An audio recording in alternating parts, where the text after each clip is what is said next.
quisiera conocer la opinión de ustedes con respecto al arribo que tuvo la secretaria de Seguridad Nacional de los Estados Unidos en nuestro país, en la que precisamente ha sostenido reuniones con el presidente de la República, Nayib Bukele, y también con autoridades de seguridad pública. Pero también en el mensaje que ella envió el día de ayer en su visita al CECOT decía: recorrí el CECOT, Centro de Reclusión Antiterrorista de El Salvador. El presidente Trump y yo tenemos un mensaje claro para los inmigrantes ilegales, criminales: váyanse ahora. Si no te vas, te cazaremos, te arrestaremos y podrías terminar en esta prisión salvadoreña. ¿Cuál es la lectura que ustedes hacen? Tienen la palabra ambos. Bueno, yo creo que en términos generales la responsable que han ido de Estados Unidos a ver el tema se alinea directamente con lo que Donald Trump ha planteado durante todo su discurso pre-campaña, ya digamos lo electo, que es considerar al migrante ilegal en el plano obviamente de la legalidad de su país como alguien que es una amenaza a su seguridad nacional, porque así lo ha planteado desde su tiempo. Ahora, uno, por la naturaleza obviamente que ha tenido los Estados Unidos como un país caracterizado por la migración, uno no lo ve de esa manera, uno lo ve básicamente y ha sido históricamente el país de las migraciones. No obstante, esa narrativa la hemos venido viendo desde hace mucho tiempo, de un cambio en esa visión, y lo que le dicen algunos es la criminalización de la migración como un hecho complejo. Incorrecto. Algo que habría que valorarlo. ¿En qué términos? Porque si tú vas a un lugar a migrar, porque la migración es básicamente... Es un derecho universal, lo declaró las Naciones Unidas. Es un derecho, y también es parte de lo que es en la demografía una de las variables importantes de movilidad. Es decir, demográficamente los seres humanos todavía han migrado. Ahora, el problema es que esas migraciones, cuando son irregulares, cuando se convierten a partir de un factor externo a la situación. ¿Qué pasa? Naturalmente, el ser humano migró por necesidades, y a necesidad lo obligaron a ser migrante. El caso de la migración que se ha hecho en Estados Unidos en diversos periodos ha sido producto de la construcción de la sociedad latinoamericana.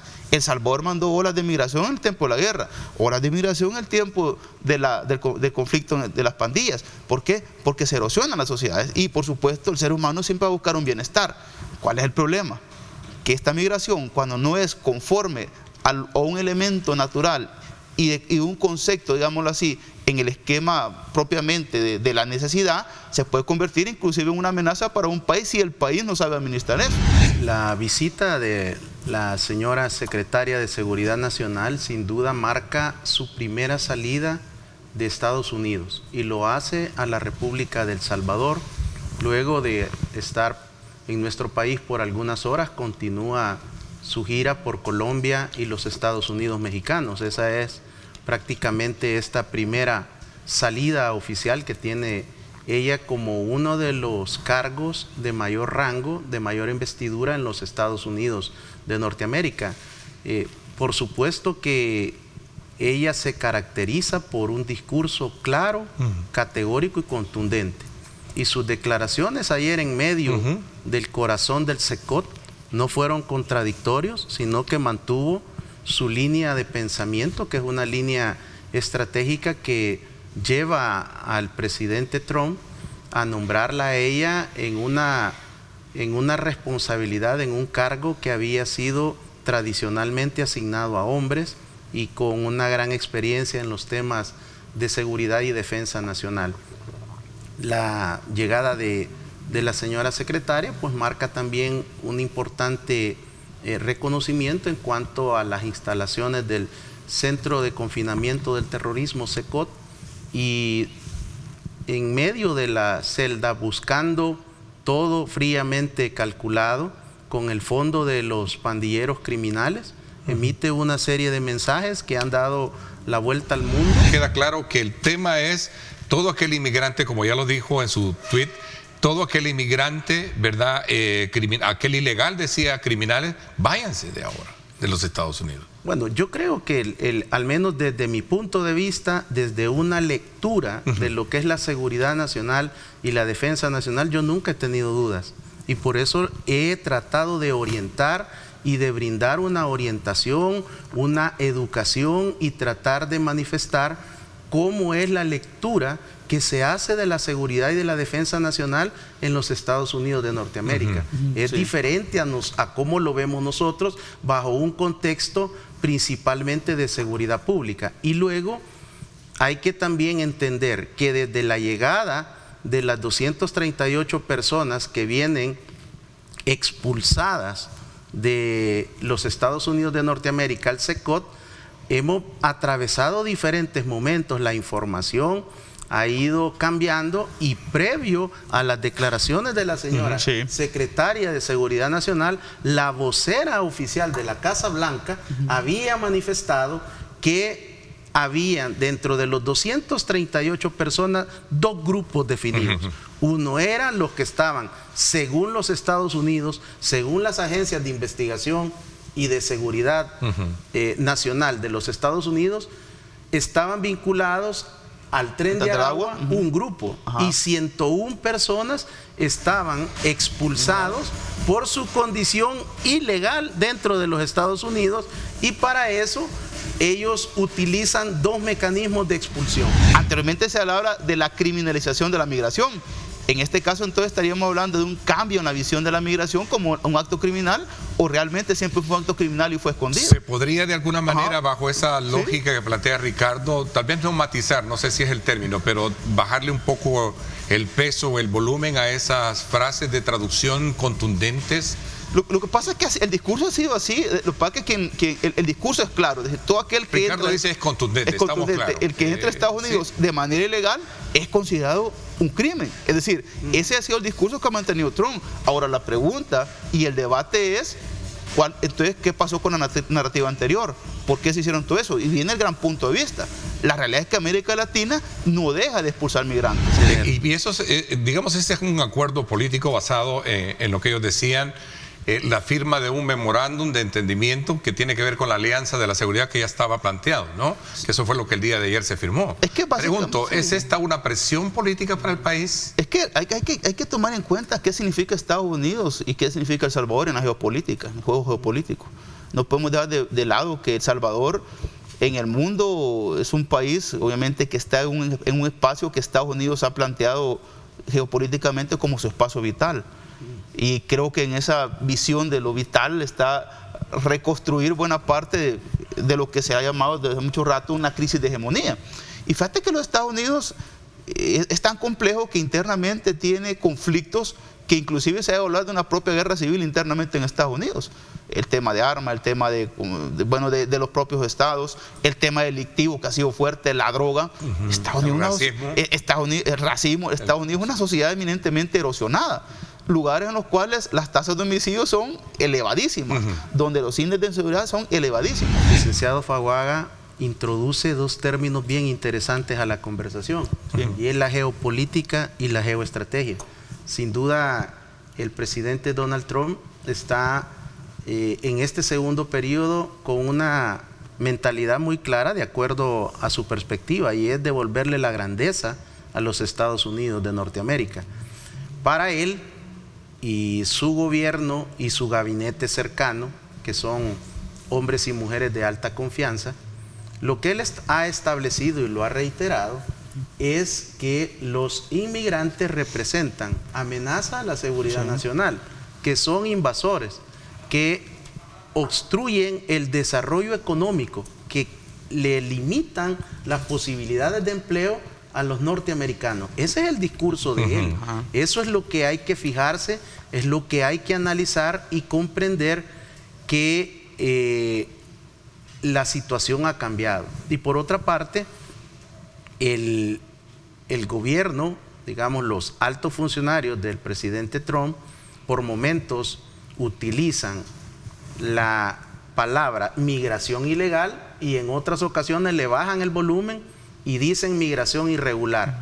Entonces, utilizar eufemismos para tratar de bajar el volumen de lo que ya representa, según la ley de los Estados Unidos, un delito federal, pues me parece que es de los juegos que están haciendo. Si nosotros revisamos las redes sociales de la señora secretaria de Seguridad Nacional, ella está jugando muy bien desde una parte estratégica, política. Su mensaje, licenciado, también es pertinente en el sentido de las amenazas y los mensajes que está enviando de una manera subliminal y en otros directos es, miren, esto les espera a ustedes, les espera el CECOT y les anima. Está haciendo una criminología de la disuasión, es decir, está poniendo en el espectro del ejemplo la posibilidad de lo que le espera, porque realmente aquí lo que estamos viendo son mensajes. Y la secretaria no viene no viene a pasear, viene a dar mensajes. Y el mensaje no es para, bueno, hay mensajes para acá, pero hay un mensaje claro hacia allá. Porque claramente, y es como usted lo ha dicho claro, también el doctor, es que ahorita el tema de Trump, la promesa de Trump es hacer de la migración, en este caso irregular o como lo queramos llamar, un problema que hay que combatir y expulsar. Un aspecto importante que plantea la firma de este memorándum es precisamente que los criminales no sean liberados inadvertidamente en comunidades estadounidenses. Estamos claros en esa parte. A ver, pero para ir un poco ya en el análisis concluyente y darle paso al tema de los 3 años del régimen de excepción, yo quisiera preguntarles a ustedes, ¿cuál es en todo caso, por qué no siguen las deportaciones si es que realmente esa es una de las... y lo dejaba planteado en el bloque anterior, si ese es uno de los principales enfoques que tiene la medida de la política antimigrante, es decir, todo aquel que infrinja la ley, ¿verdad?, y esté de manera ilegal, que pueda ser deportado. Los trajeron, este es otro punto de discusión en la academia jurídica, ¿por qué los trajeron antes de firmar ese acuerdo o ese memorándum de entendimiento, de cooperación? Lo que sucede desde mi punto de vista es que ayer vimos el acto de la firma de otro instrumento que lleva y está, de acuerdo a lo que usted ha leído, engloba a fugitivos. ¿Y qué es un fugitivo? Es una persona que está requerido en un país por una causa. Y de igual manera, en fugitivos ingresan las personas que han escapado de prisión, que se han fugado. Entonces, lo que se establece claramente, de acuerdo a las declaraciones públicas que conocimos, es que hay una actualización. Esto es lo importante. Hay una actualización de ese instrumento para poder determinar el compartimentaje de la información, tanto de El Salvador hacia los Estados Unidos como de los Estados Unidos a El Salvador, para evitar que una persona que está siendo requerida por la justicia de estos países pueda quedar en libertad. Por lo tanto, pueden existir los canales adecuados para extraditarlo a ambos países. Pero lo que sí es claro, que el amparo jurídico con relación a las personas que no tienen un cargo criminal eminentemente es un problema. Porque si es una persona deportada, no la puedes poner en un lugar donde tenés criminales de alto espacio. Una salida jurídica tenés que crear, está por abajo de una salida política para poder, en el caso de los abogados que representan, que entiendo esta semana. Sí, obviamente, lo que pasa es de que para eso están las cárceles y los niveles de una cárcel, pero esas cárceles que son de alta seguridad, que te entiende que son para criminales de alto perfil. Ricardo, pues. Sí, decías, para ir cerrando. Digamos, tengo una diferencia con el licenciado Paguaga, en el sentido de que este es un análisis que también no tiene solo la esfera del derecho internacional, sino que es un enfoque de seguridad nacional y defensa nacional. Las personas que fueron expulsadas de los Estados Unidos por decisión del gobierno y de la administración de Donald Trump han utilizado al menos 2 mecanismos. La ley de enemigos de 1798 para las personas que según los Estados Unidos están involucrados en el Tren de Aragua. Y la otra que han utilizado es el título 8, que es una ley federal que aborda la inmigración y la nacionalidad. Ahí esa ley establece, el título 8 establece bien estas condiciones y de igual manera puede expulsar, puede desarrollar protocolos y procedimientos sin que la persona cometa delitos, solo por el hecho de ser sospechoso. Pero hay una violación a la ley federal de la migración. Entonces, esos son los 2 instrumentos. Pero entre un debate, pues lo que dijo el juez también, ¿verdad? Porque el juez paraba la deportación en este caso y se entró en un conflicto jurídico. ¿Se va a respetar al juez según el cálculo de análisis de usted? Es decir, la tónica de Trump y su visión pareciera que no. Hago énfasis en esto porque en Estados Unidos la voz de un juez es... Pareciera, pero hasta donde vemos ahorita no hemos visto movimiento. ¿Tú qué crees? Bueno, digamos, ya esta situación a nivel de del sistema de justicia ya trascendió. 10 años del régimen de excepción. Por un lado, se habla de muchos resultados positivos, pero por otro lado también acompañado de serios cuestionamientos. ¿Cuál es el punto, especialmente en el área de derechos humanos? ¿Cuál es el análisis de ustedes que corre en curso este tema, del cual este día se están cumpliendo 3 años del régimen? Bueno, hay que ser muy claro en esto. La situación hace 3 años, El Salvador se encontraba en una situación compleja. 80 homicidios, casi más de 80 homicidios. Un día con 64 homicidios, lo que significaba un punto de encuentro para lo que era la estrategia gubernamental del Plan Control Territorial. Realmente el país, ¿de dónde veníamos? Realmente el país, en términos estadísticos, si vamos a hacer una memoria importante, en el informe de Geneva 2004-2009, éramos el país con la mayor tasa de violencia por carga armada en el mundo. 64 homicidios por cada 100.000 habitantes. Arriba, bueno, nos seguía Honduras, Etiopía, esos lugares que estaban en guerra, ¿verdad? Casi, sí. Y otros que igual de Mesoamérica. En el siguiente informe de Geneva éramos el país con la mayor tasa de feminicidios. Es decir, no teníamos un premio mayor.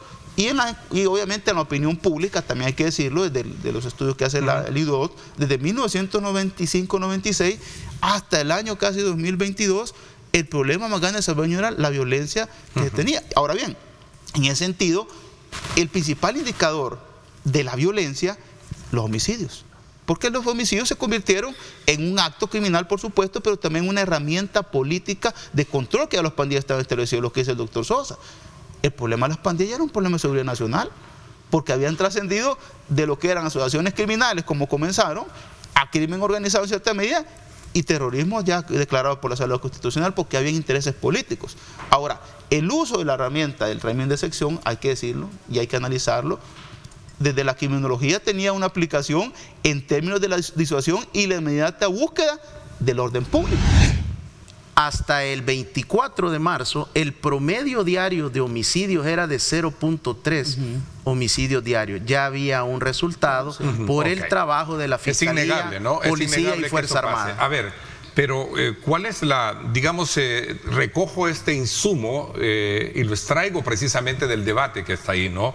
Sobre todo cuando se dice de que si hemos estado ya bajo un régimen 3 años, hemos logrado neutralizar esos índices de criminalidad y el control y la operatividad que tenían estos grupos delictivos, ¿qué nueva fase viene? ¿Vale, digamos, mantenerlo o en este caso ya hay que pensar en, digamos, en otra figura? Lo que pasa es que hay algo que es muy importante, es la política pública en este Pregunta caso. Clave. ¿Debe de seguir o no debe de seguir? Bueno, había que revisarlo. Es decir, hay que recordar algo. Es decir, ha sido la política exitosa del gobierno. De hecho, cuando medís la opinión, pues nosotros la medimos, casi el 96% de la gente te dice que está de acuerdo. Yo quiero manifestar que para mí, mi opinión es que el régimen de excepción ha sido el complemento a la estrategia del Plan Control Territorial. Y por supuesto aquí hay un elemento que incorpora el licenciado Faguaga como investigador académico, como persona que trabaja de manera especializada en las encuestas de opinión, midiendo y tomándole el pulso a la población salvadoreña. Y es el componente político. Las opiniones favorables al régimen de excepción en todas las encuestas va desde el 91 hasta el 97%. Entonces, como no podemos decir 96 ni 97, mi lectura es 9 de cada 10 personas encuestadas apoyan el régimen de excepción. ¿Quitarlo sería un error, Ricardo? Es que le exigen al presidente Bukele que lo mantenga. Entonces ya incorporás un elemento político que va en la toma de decisión. La decisión de hasta cuándo le corresponde únicamente al presidente Bukele mediante la asesoría de su gabinete de seguridad y el señor fiscal general de la República. Por aquí hay que decir algo que es bien importante. Fíjense que en la criminología hay varios puntos de vista y varias escuelas que pueden analizar el tema. Por ejemplo, la teoría de la ventana rota, que es muy conocida. Es decir, en el tema de que no puedes dejar la ventana rota y de repente no has arreglado esa ventana. Y aquí viene el profundo tema que decía, bueno, el profesor Goche estaba planteando, es que miren, el problema de las pandillas es un cáncer terrible. Hoy posiblemente uno viaja a otro país, yo a poco ando en otro país, y yo me saqué el teléfono como que ando en El Salvador, pero alguien me lo quitó, no, hombre, te lo van a robar, me dijeron. porque hasta eso cambia uno una percepción hasta cierto punto.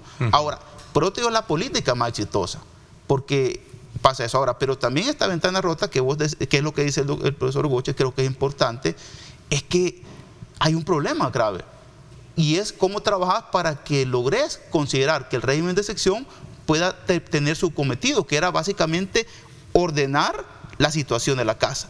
Ahora, para trascender y evitar la otra parte que la criminología te dice, que es la criminología crítica, te dice algo. Si vos utilizás un régimen de excepción y lo transferís de lo criminal a lo político, entonces tienes que revisarlo. Entonces, pues yo creo que algo que es bien importante, hay que decirlo, que el régimen de excepción tiene que utilizarse para el tema criminal, y su caducidad está en función a que si el Estado tiene las condiciones, porque ojo, hoy se dice, no sé doctor cómo estarán los datos ahora, que andarán 8.000 pandilleros afuera, teóricamente hablando, pero esos 8.000 pandilleros tienen que ser capturados lo antes posible. Y un punto más importante, que si no tenés el aparato de hacer violencia, obviamente tenés que ¿Hay moverlo. remanentes todavía, Ricardo, ¿sí? desde tu lectura? Sí, hay remanentes. Sí. Pandilleros criminales existen en Que ya El no los Salvador. andas en la calle, obviamente. Existen en pero El sí Salvador. están. Y con uno que permanezca en una comunidad, en un cantón, en un caserío, tiene toda la capacidad para levantar una nueva estructura. Yo no sé si se va a llamar clica, si se va a Por llamar eso no barrio. es necesario quitar el régimen de excepción. Esa es la decisión del presidente Bukele. Ahora, yo licenciado sí. Faguaga, para mí, las reformas al Código Penal, al Código Procesal Penal y a las leyes especiales son más duras incluso que el régimen de excepción. Entonces, la legislación y el soporte que ha presentado el Ministerio de Justicia y Seguridad Pública ante la Asamblea Legislativa, en acuerdo con la Fiscalía General de la República, le garantizan ese marco